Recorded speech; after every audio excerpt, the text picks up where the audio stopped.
So a strip of chosen width through the habitat के उस particular habitat जो आपने study किया है उसमें से ये it is just spread in that particular habitat.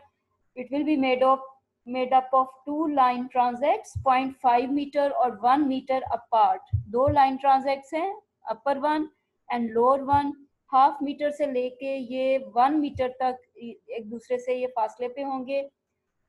Then further up, for your ease of study you can divide it into equal size segments. ये देखें आप इसको इसने equal size segments के अंदर divide किया हुआ है और इन equal size segments को sometimes हम quadrates का नाम भी देते हैं और plots का नाम भी दे देते हैं. ठीक है, दो line transects हैं, this one and this one.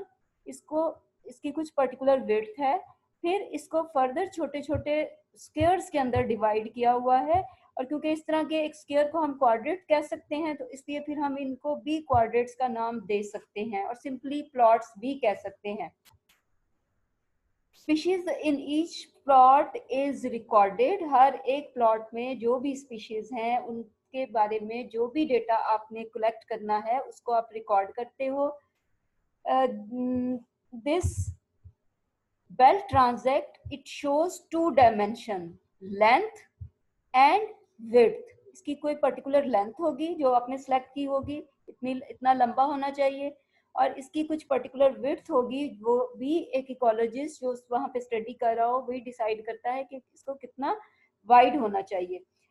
This show variation in habitat which is reflected in the variation of vegetation. ठीक है, ये जो है आप इस तरह की जो स्टडी करते हो ये आपको हैबिटेट के अंदर आने वाली चेंजेस और उस हैबिटेट में आने वाली चेंजेस की वजह से जो वेजिटेशन में चेंजेस आती हैं उसकी रिफ्लेक्शन देता है, वो आपको उसके बारे में इंफॉर्मेशन देता है. फॉर एग्जांपल वाटर कंटेंट के अंदर क्या वेरिएशन है, लाइट इंटेंसिटी के अंदर क्या वेरिएशन है, टोपोग्राफी के अंदर क्या वेरिएशन है कि माउंटेन स्लोप है, प्लेन एरिया है, किस किस्म का हैबिटेट है. तो ये सारी information you get through this type of belt transect studies. The line transect, this previous figure, line intercept या line transect method is one dimensional. ठीक है, इसमें कोई विड्थ नहीं होती, सिर्फ एक लेंथ की एक ये स्ट्रिप है या कॉर्ड है या मेजरिंग टेप है जो कि आप उस पर्टिकुलर हैबिटेट में स्प्रेड करते हैं. Line intercept is so one dimensional, used to sample a uniform area. एक ऐसे एरिया जहाँ पे कोई हैबिटेट में वेरिएशन नहीं है, फिजिकल फैक्टर्स एनवायरमेंटल फैक्टर्स में कोई वेरिएशन नहीं है, एक जैसी यूनिफॉर्म वेजिटेशन है, तो उस एरिया में फिर आप लाइन ट्रांजेक्ट मेथड जो है यूज करते हो. It is use for sampling shrub strands, woody understorey of forest. So इस किस्म की वेजिटेशन में आप लाइन ट्रांजेक्ट मेथड को यूज करोगे. This method is rapid and objective and accurate. Objective का मतलब क्या है कि उसमें आपकी अपनी विल नहीं है, एक्यूरेट है और आप उसको अपनी रिक्वायरमेंट के मुताबिक जिस कम्युनिटी को आपने स्टडी करना है आप उसमें यूज कर सकते हैं. इसमें क्या प्रोसीजर इन्वॉल्व है कि you stretch a steel tape और स्ट्रिंग और whatever long measuring tape you have in that particular area. जो plant species which are touching the line or which are lying under that tape or over or are covering that particular measuring tape, उसको आप record करते हो. उसमें आप उसमें किस किस्म के करेक्टरिस्टिक्स जो हैं उनको रिकॉर्ड कर सकते हैं. रिलेटिव डेंसिटी आप नोट कर सकते हो, डोमिनेंस और कवर नोट कर सकते हो, and frequency can also be measured. So this type of data it can be recorded in case of the studies by using line transect. ये वाला.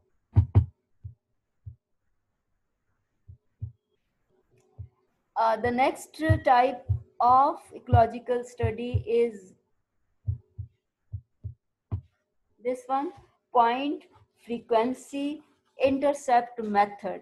ठीक है, ये जो आप इसके अंदर इंस्ट्रूमेंट यूज करते हो उसकी शक्ल जो है कुछ ऐसी होती है जैसे फिगर में आपको नजर आ रही है. ये इसको कैसे हम डिस्क्राइब करेंगे. involves use of point frequency frame. This yellow colored frame is called as point frequency frame. क्या इसमें आप स्टडी करोगे? It will sample basal and canopy cover of grassland and herbaceous vegetation. किसी ग्रासलैंड का जो भी यानी उसके लंबे प्लांट्स हैं या टॉल प्लांट्स हैं उनका कैनोपी कवर, और उसके नीचे की जो बेसल वेजिटेशन है, हर्बेशियस वेजिटेशन है, ये उसके रीडिंग्स लेने के लिए आप यूज करते हैं. Point frequency frame is made up of would और एल्यूमिनियम. ये जो स्ट्रक्चर है ये वुड का बना हुआ हो सकता है या एल्यूमिनियम का बना हुआ हो सकता है. इसकी हाइट जो है अबाउट 1/2 मीटर है और इसकी लेंथ जो है it can be about 1 metre long. Then there will be certain holes. यहाँ पे डिस्टेंस के ऊपर कुछ होल्स होंगे जिनको कहा जाता है गाइड होल्स. 5 centimetre apart. ये गाइड होल्स जो हैं इनका दरमियान का डिस्टेंस कितना हो सकता है? 5 सेंटीमीटर. और where they are present on a horizontal strip. This is a horizontal strip. On this these holes are present. इसको आप लैथ का नाम देते हैं. A wooden horizontal strip also called as lath.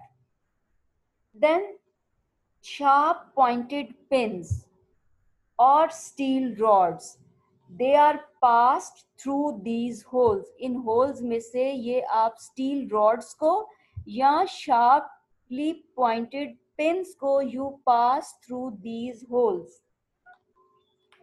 This whole frame is mounted vertically over the vegetation. जो vegetation आपने study करनी है उसके ऊपर इस पूरे फ्रेम को वर्टिकली आपने लगाया हुआ होता है, सेट किया हुआ होता है. Then these pins or rods, they are lowered vertically one by one. इनको आप vertically one by one नीचे की तरफ move करते हैं. Cover and basal interception of species are recorded. आप ये जिस स्पीशी को भी टच कर रही होती हैं उसका कवर और उसका बेसल एरिया यानी उसकी स्टेम जितना कि सॉइल के अंदर पेनिट्रेट कर रही है, ये मैंने आपको बताया था ना अभी लास्ट वाली फिगर के अंदर कि बेसल एरिया क्या होगा. ये the soil which is being penetrated by the stem. तो स्टेम का यहाँ से लेके यहाँ तक एरिया जो है ये बेसल एरिया होगा. और ये वाली रीडिंग क्राउन जितना कवर कर रहा है ये वर्टिकल प्रोजेक्शन से आता है, यहाँ से लेके यहाँ तक ये वाली रीडिंग जो है इन रीडिंग्स को आप नोट डाउन करते हो और इस तरह से आप इस पूरे सेटअप से डेटा जो है वो रिकॉर्ड करते हैं. फिर आप ये फ्रेम जो है उस पर्टिकुलर प्लॉट में जहाँ पे आप स्टडी कर रहे हो you place this frame at many places, or in this way from a large number of places the data is recorded.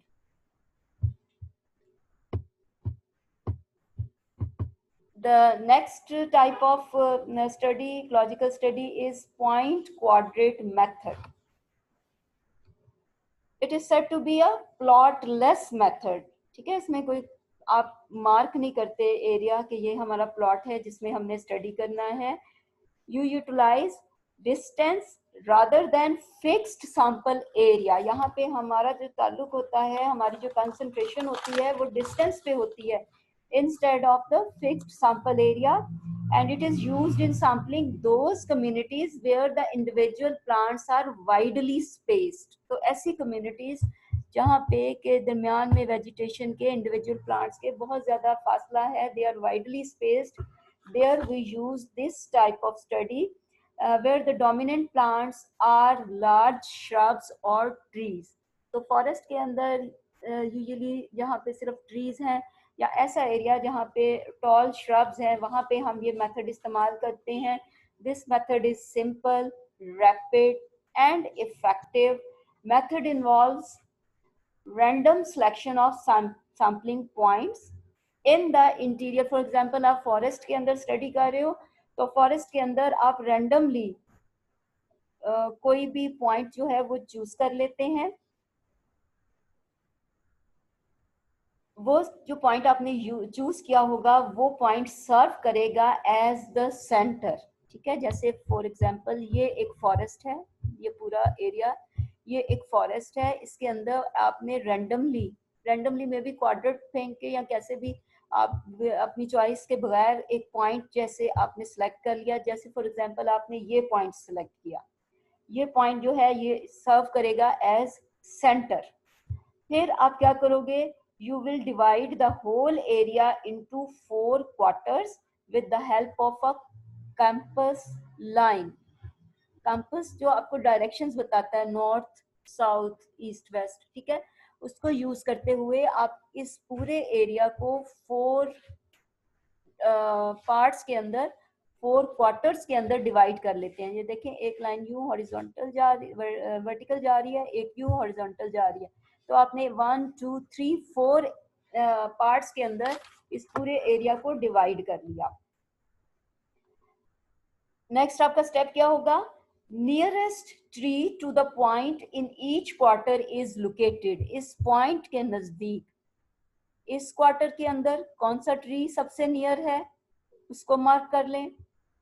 दूसरे क्वार्टर के अंदर कौन सा ट्री सबसे नियर है इस सेंट्रल पॉइंट के, उसको मार्क कर लिया। थर्ड क्वार्टर के अंदर कौन सा ट्री है जो कि इस सेंट्रल पॉइंट से सबसे ज्यादा करीब है, उसको पॉइंट आपने मार्क कर लिया। और इसी तरह से फोर्थ क्वार्टर के अंदर भी जो ट्री इस सेंट्रल पॉइंट से सबसे ज्यादा करीब है उसको आपने मार्क कर लिया। यानी हर एक क्वार्टर के अंदर आपने एक एक ट्री जो है उसको सिलेक्ट कर लिया जिसको कि आपने स्टडी करना है, और वो सिलेक्शन बेस होगी बेस्ड ऑन द डिस्टेंस कि इस सेंट्रल पॉइंट से जिसका सबसे कम डिस्टेंस है आपने उसको सिलेक्ट करना है। फिर आपने जो भी स्टडी करनी है आपने उसका सरकमफ्रेंस नोट करना है, आपने उसका डायमीटर नोट करना है, आपने उसकी एरियल कवरेज नोट करनी है। ये रेटिंग्स आप उस ट्री की लेंगे। इस तरह से 4 ट्रीज के बारे में आपने डेटा जो है वो रिकॉर्ड कर लिया। इसके साथ साथ you will note down the distance of that particular tree from the central point. So the distance will be from point to tree. This distance is also recorded. At least you will, in a forest, at least you will select 20 points which you will sample, and then you will make the calculations. जैसे for example mean distance is equal to total distances divided by number of distances, total distance divided by number of distances. So in this way ये आपकी जो point quarter method है, by utilizing this method you record the data। ये देखें यहाँ पे एक और thickly लोकेटेड, ये एक थिकली पॉपुलेटेड एक फॉरेस्ट है जिसमें बहुत ज़्यादा ट्री स्पीशीज हैं। तो इस तरह से आप इसमें फिर देखते हो कि ये सेंट्रल पॉइंट है, ये साउथ वेस्ट नॉर्थ वेस्ट, तो ये डायरेक्शंस आप डिटरमिन कर लेते हो। और फिर आप इसमें से देखते हो कि ये अगर फॉर एग्जांपल सेंट्रल पॉइंट है उसके ये 4 क्वार्टर्स हैं, 4 पार्ट्स हैं, और इसमें फिर ये इस सेंट्रल पॉइंट से कौन सा ट्री सबसे करीब है उसके बारे में आप डेटा जो है रिकॉर्ड कर लेते हैं। क्लियर है? ठीक है, so this is all about the different ecological techniques for vegetation sampling. So इसमें हमारा ये कंप्लीट हो गया। इसके साथ